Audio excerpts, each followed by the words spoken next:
Hey, this is Rob Anspach, and welcome back to another edition of E-Heroes.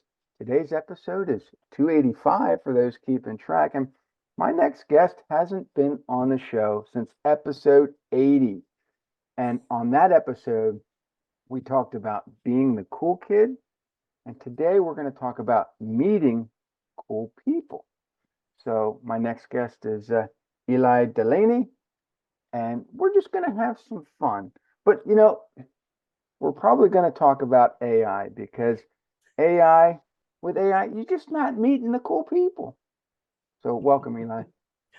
It is my pleasure, Rob. It's kind of funny. We were sitting there talking about how long has it been since you and I have talked last, which was the last time we recorded one of your shows. Hmm. I'm like, okay, we really need to have a conversation in between, not just recording a show. But yeah, I can't believe it's been that long. That is so crazy.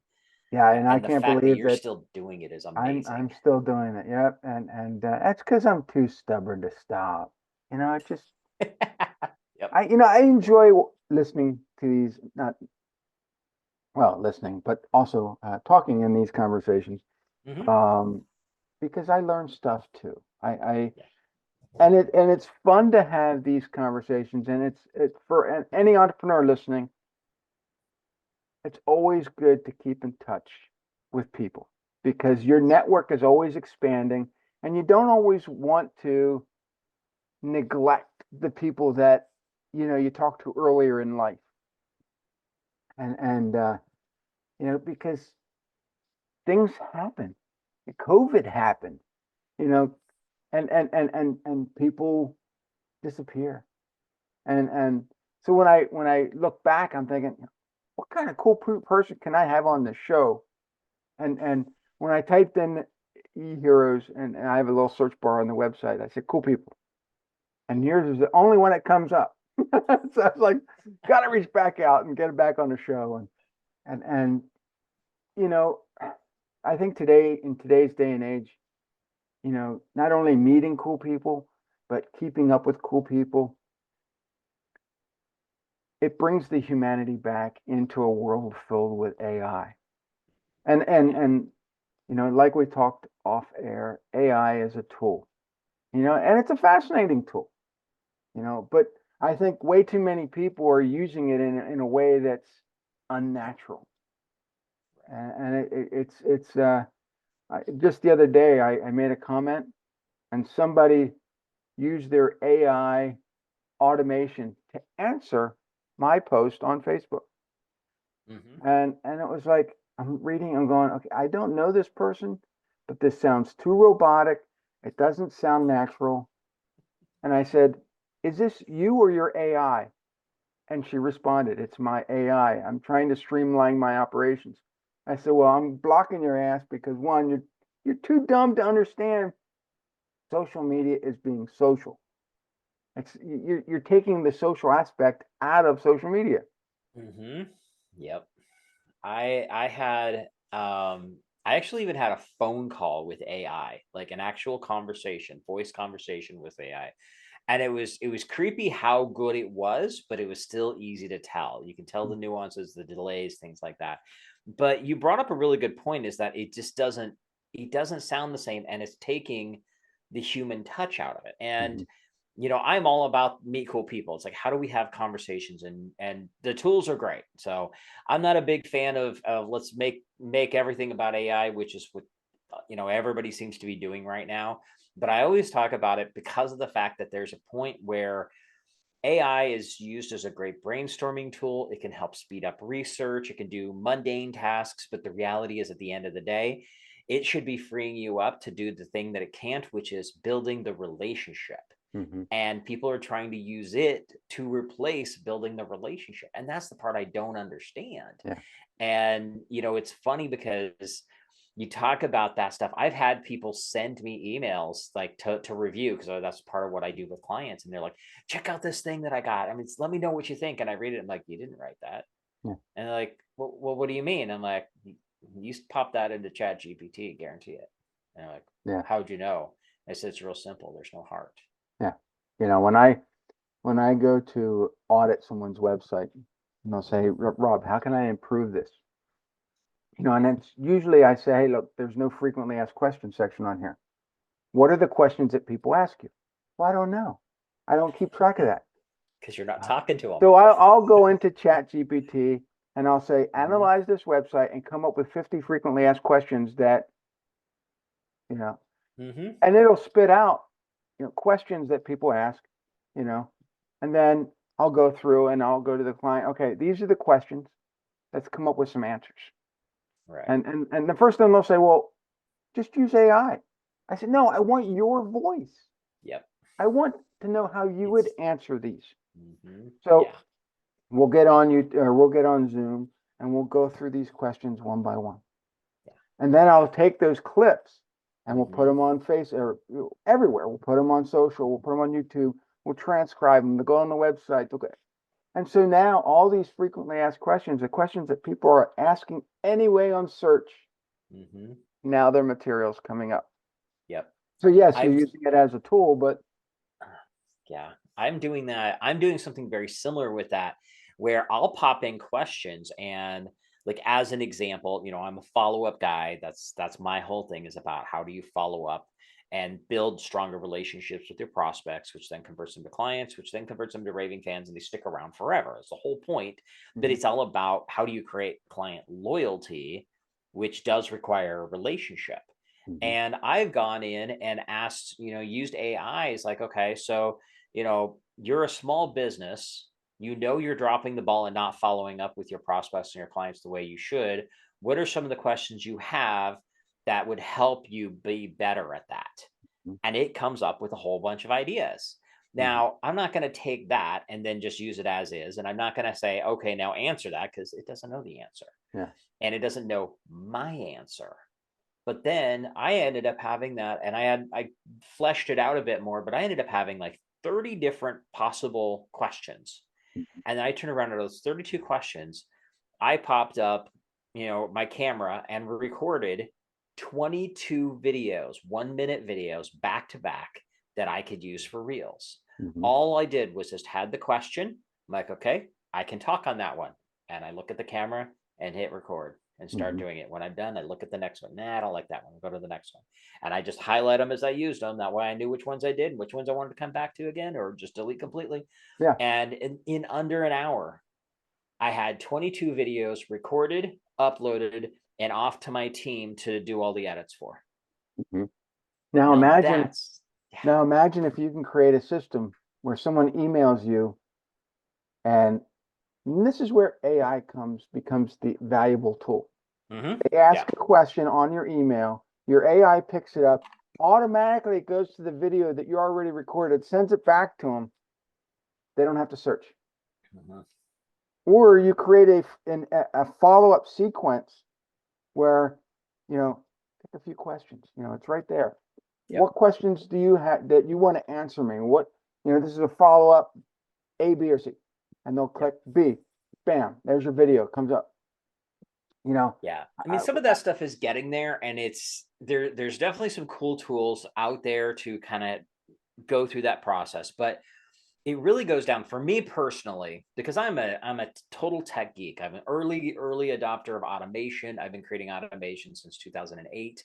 And AI is the next evolution of that. I totally get that, but it's never been at the detriment of losing the relationship because I automate everything I can right. in order to free me up to do the things that I can't, which is having cool conversations, Yeah. meeting cool people, having dinner with friends, having time with my family, um, going to events. I got my business running behind the scenes, doing all kinds of crazy stuff, following up with people automatically because I've got the automations in place while I'm, going to Houston for an event last weekend. Hmm. And that's where these things come into play.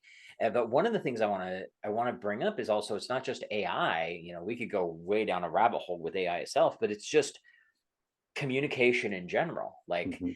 we I brought this up just before we started recording was that more recently all these new things, Google and Yahoo came down with the email god's hammer and Hmm. nailed everybody, and people are freaking out about what they can't do. And I realized this is stuff that I've been teaching for 15 years, and it really is Like there's some basic tech stuff you have to set up, which is all the geeky DNS things. But beyond that, there's like simple rules like if somebody doesn't want your stuff, make it easy for them to get off the list. Mm-hmm. Well, that should be a given. If they don't want your stuff, kick them to the curb anyway, Mm-hmm. you know? And another big one is send them stuff that they actually want. Right. Well, that should be a duh. Send something of value that people actually like. And these are the things that it's like I just don't. It amazes me how we'll use and we're both marketers, so I can totally say this that us marketers we ruin everything, Mm-hmm. because we can't have nice things because we abuse it. And that's what people did with faxing back in the day. They've done it with email marketing, which is why we've got so many rules and regulations that happen with that. Text marketing is getting slammed hard right now. Mm-hmm. And all of these things are all just because people are trying to figure out how can I extract as much money as I can from somebody without ever having to talk to them and like provide a real service. Right. And it just boggles my mind Yeah. Yeah. because yeah. And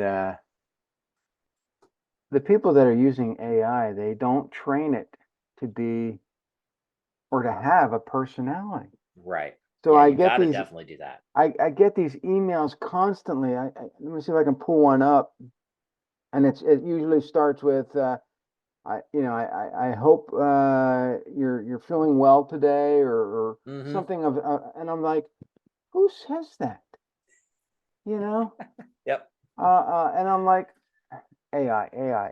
I'm just deleting shit left and right, and Right. it, And how many emojis does that email have? And how many times does the word use the word insights? And see, what's the other one? How insightful is one, and now I'm forgetting the other one. There's another really big one that AI just really likes to use. yeah, Like everybody has their words that they overuse in context. AI has like two or three of them that is insane. It's hilarious. yeah. It's I've played around with, I think, ChatGPT for about a year now. Mm-hmm. Yeah. 3.5 is useless. At least 4 can analyze websites and can Right. aid in even spitting out code. The other day I had an issue. Uh, my website got attacked. There was a Mm-hmm. DDoS Right. attack on my website, on my podcast website, and it went down. Mm-hmm. They were leeching bandwidth, so my hosting company shut them down. Yeah. And then I said, is the attack over? Oh, we think so. We're going to increase your bandwidth. 3 hours later, down again.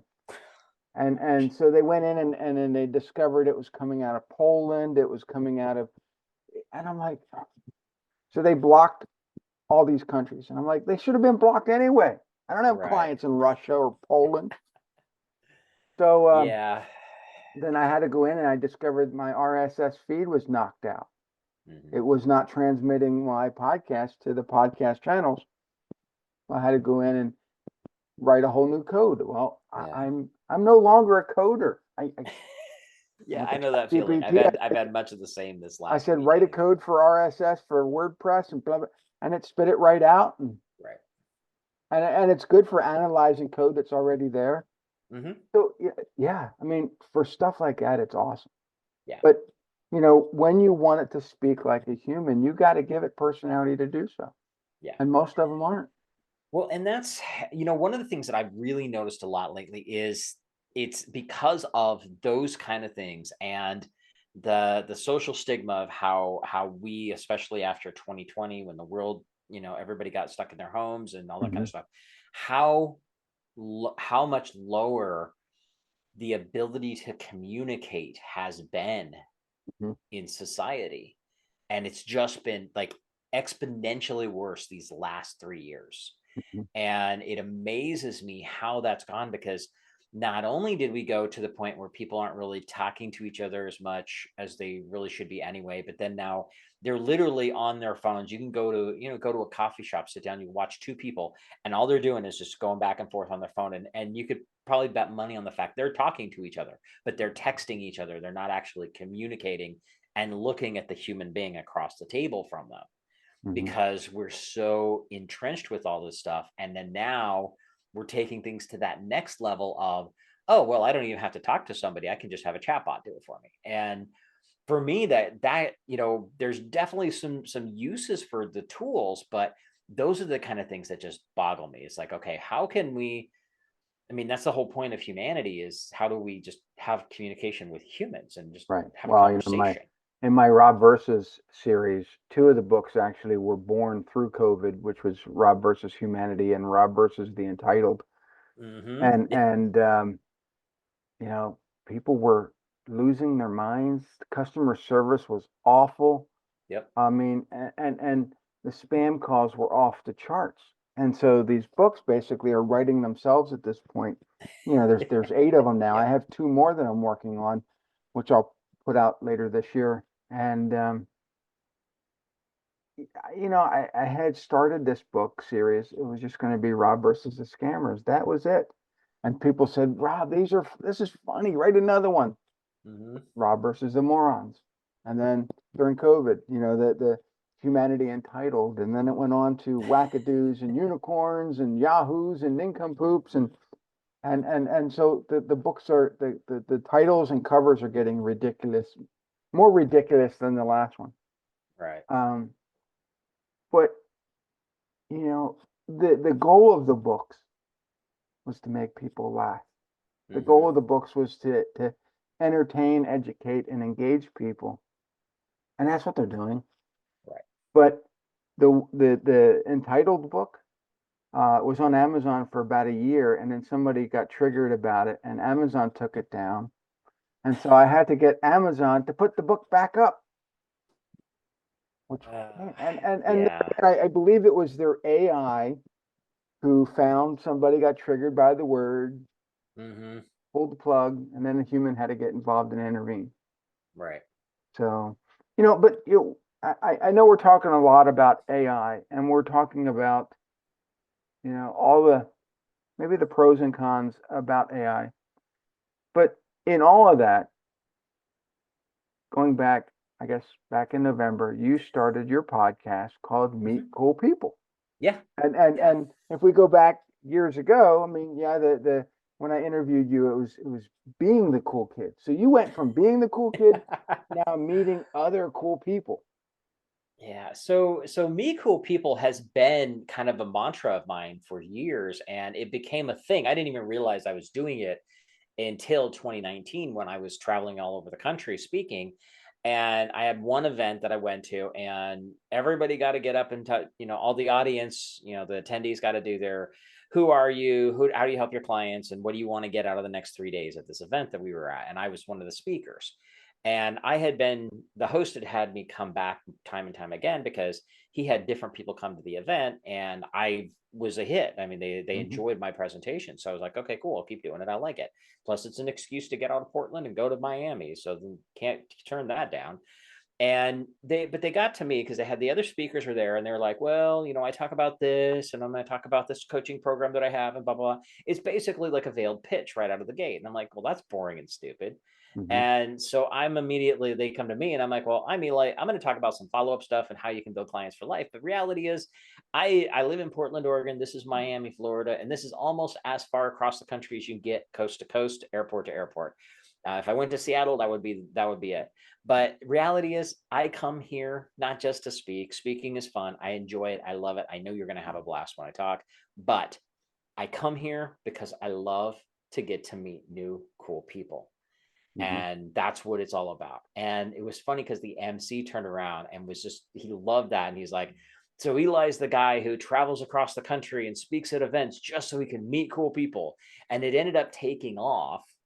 And I got these wristbands done, that say meet cool people on them.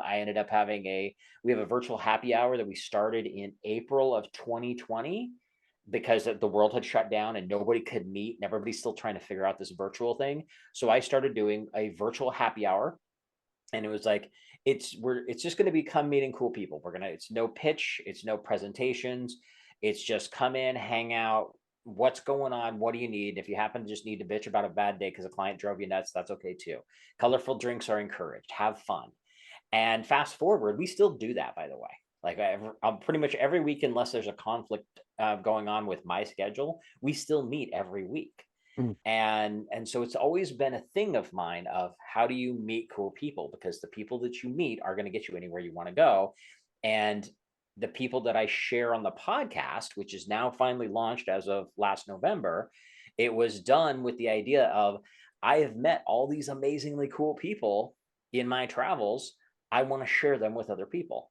And so that's how it came to be. We are, so I launched it in November. We're on episode 17, 18, something like that right now. And I know there's even more. I just haven't figured out the numbers yet. But it is going, it's rocking. I'm having some amazing conversations and just having a blast with it. Hmm. But it really is all about how do we connect? How do we have cool conversations and share, what we do and our stories with other people? Because for me, that's the most fascinating thing, if I can hear what other people are up to. Well, the when I came out with my first book, which was Share, the first chapter of the book was Share Your Stories. Mm-hmm. And I know it's been 11 years since that book came out, but everything that's followed in every book that I've written, every single book has stories. Yep. And everything I do, whether it be podcasting, whether it be posting on social, there's always got to be stories somewhere. Oh yeah.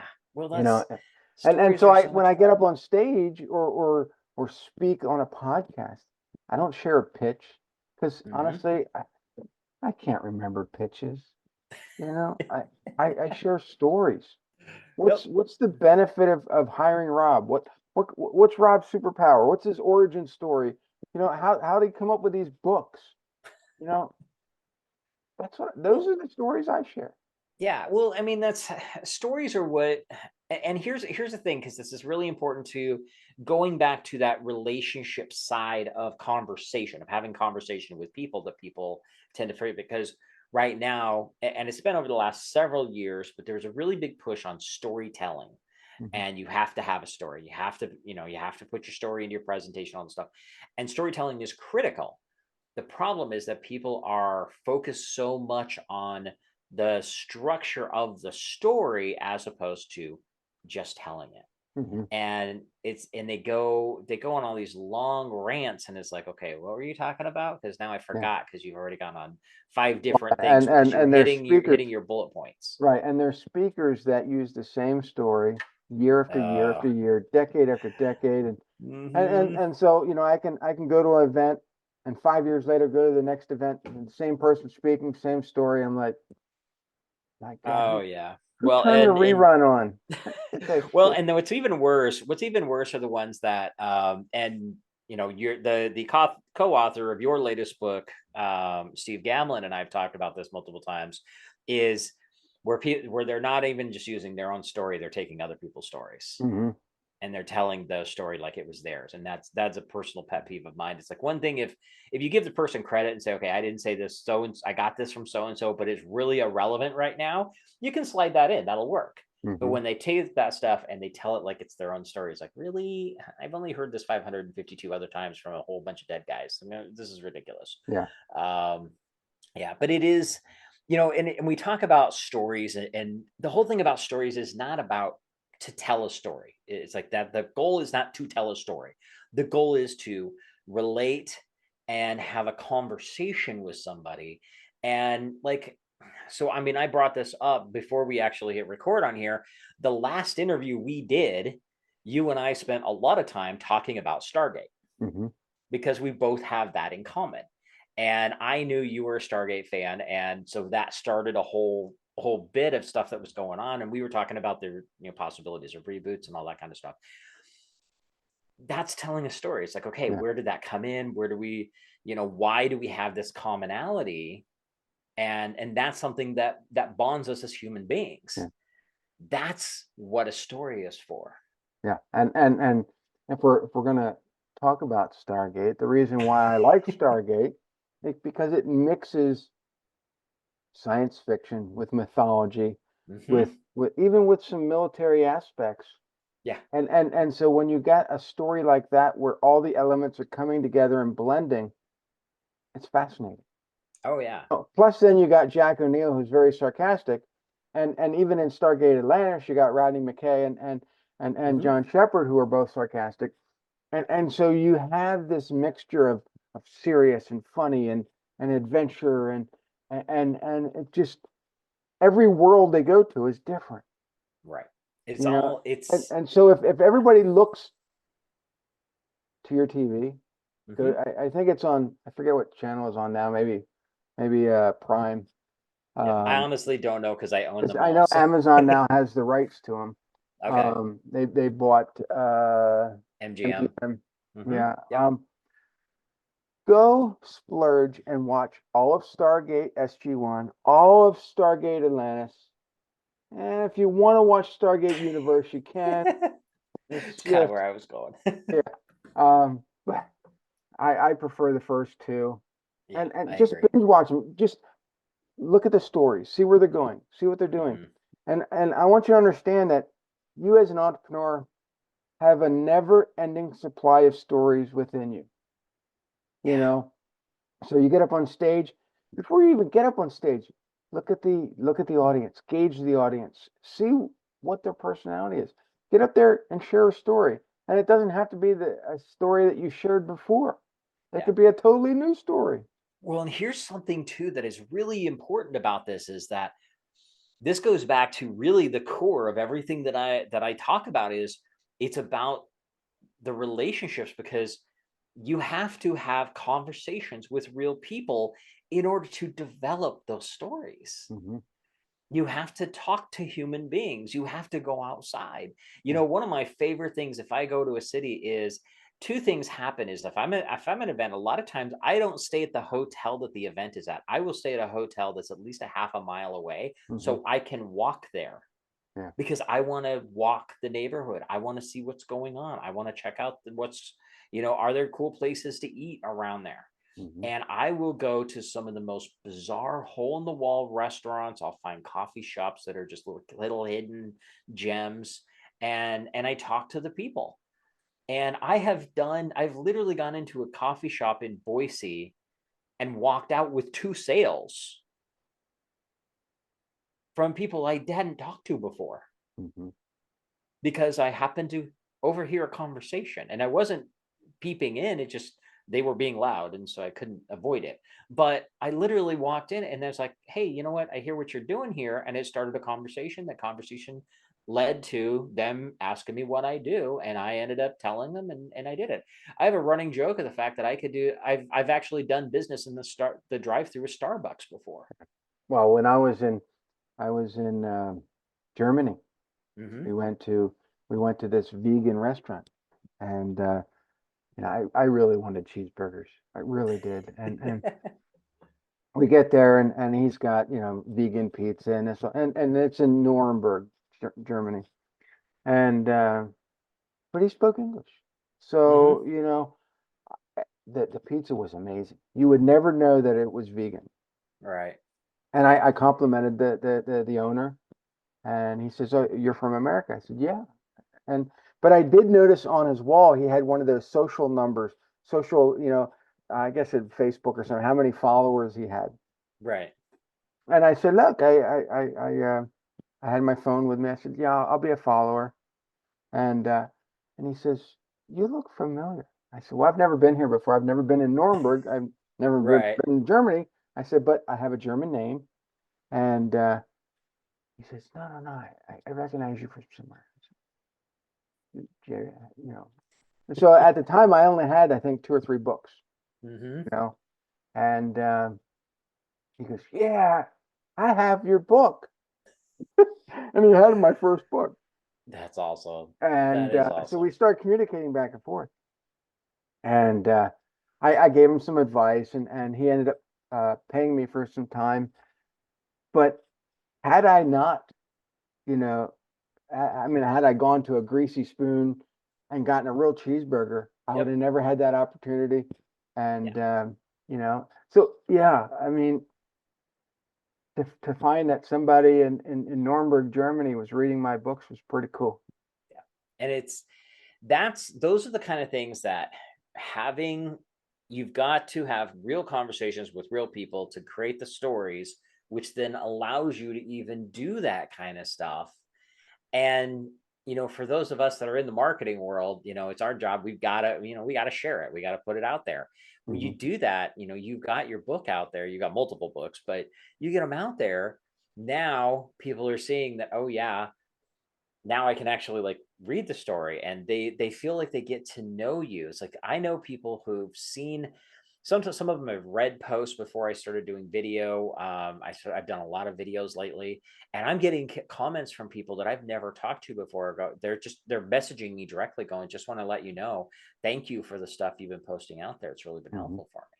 And it's like, okay, that's good. I like that feeling, and that's why we do what we do. Hmm. But it is about communication, and Yeah. that's the key point. And I think it's sadly it's becoming a lost art. That's why I've kind Well, of yeah, jumped on a and high horse about it lately. we talk about communication, in the book that Steve Gamlin and I wrote, The Hmm. Unscripted, Unfiltered, Unwoo-woo, and Unguru. The main point of this book is authenticity, being authentic, Yep. not only to yourself, but to your clients. Hmm. And, and so, when I consult people on their books, I always tell them, look, that book needs to be as authentic as you are. If Right. you're using that book to build your business, when that person, the reader, hears you on stage, that book needs to sound just like you, Yep. vice versa. If they hear you on stage, then go to read your book, and the book is very robotic, it doesn't sound like the words that you would speak on stage, it's going to be disingenuous. There's not going to be any, you know, There's no heart. there's no heart. And no one's Yep. going to, and they're going to That's say, it. well, I don't want to hire him now because it's not him. Somebody else Yep. wrote the book. So when I guide people through their books, I'll interview them, and then we'll go through the words that they're using. And I'm like, dude, this needs to sound like you, not sound Hmm. like it just came out of English, 101. Right. Yep. If your English teacher is in your head telling you, all these, stop, you Oh know. yeah. If my English teacher saw what I wrote now, her head would explode. But she's Yeah, even Chat GPT yells, or not Chat GPT, Grammarly is a tool that I use, and that's a great tool, a great idea of a tool that is useful. It helps check your grammar, check your spelling, all that kind of stuff. But it yells at me all the time for stuff, yeah. and I'm like, it's okay. We're gonna let this one slide because I don't like the way you like it. And Yeah. and you know what? At the end of the day, as long as it gels with the people that are reading it, then that's all that matters. Yeah. Yeah. It's and the thing is, you're going to have more authentic people coming to you Yes. because your books or your writing or your videos aren't perfect. Yes.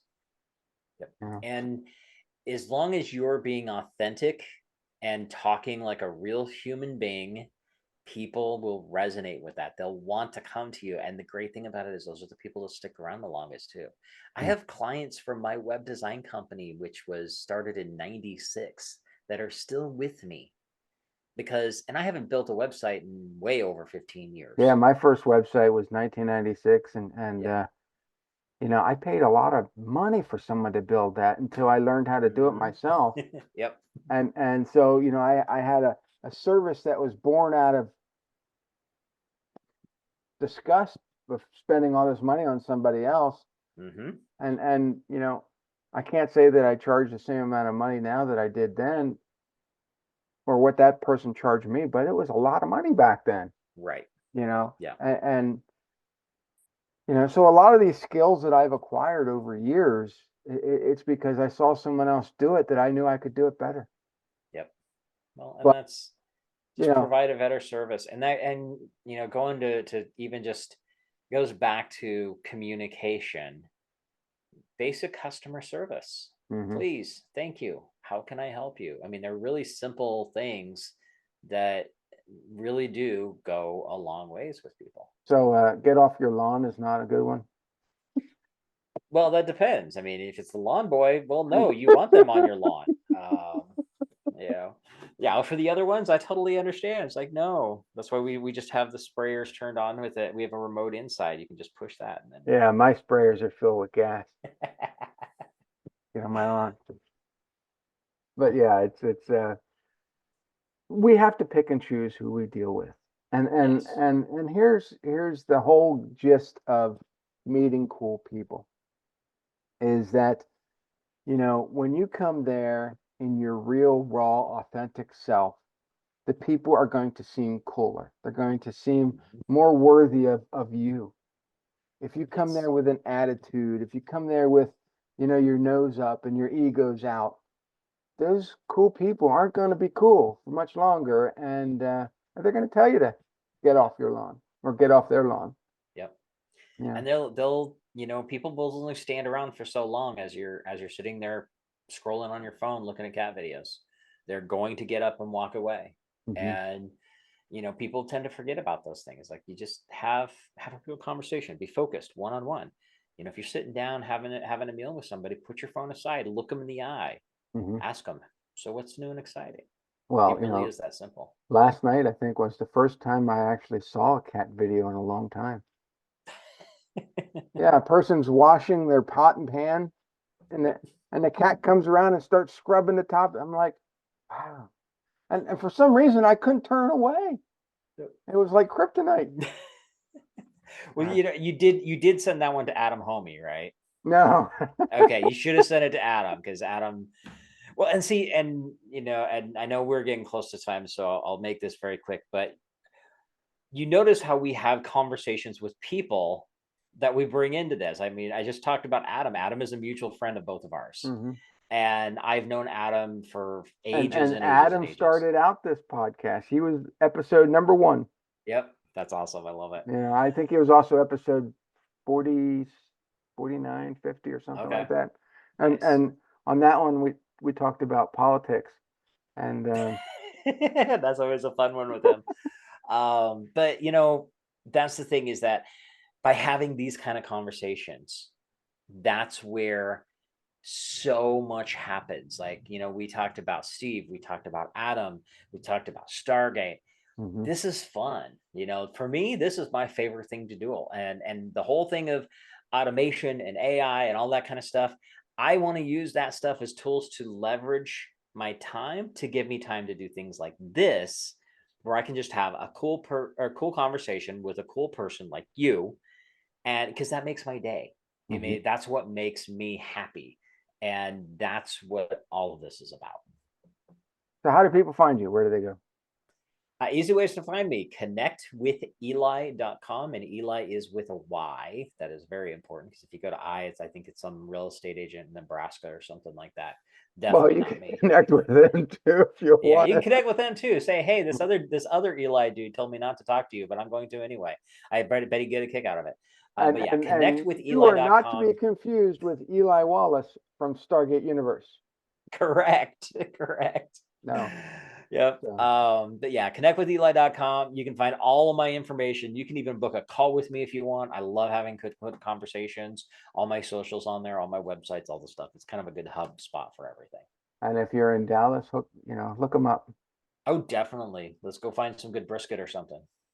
Yeah, it's because they don't eat vegetables there. I've been there several times, and I go to a restaurant and I get this meat platter, and it's like 100 different varieties of meat and like one little cup of vegetables. Oh, so there's some corn on the cob on there. Yeah. My wife's like, I can't eat meat for the next couple of weeks. It's just too much. We went we went to Dallas, No San such thing. Antonio, down into Mexico, and then back up again. Ah, And she's like, I don't think I saw a vegetable in a week. that's funny. Awesome. Cool. So everybody, please go visit Eli and be a cool person. That's all I have to say. Definitely be a cool person, and get out there, have good conversations. Yep. So Yep. adios. We'll see you guys in the next one. Thank you, my friend.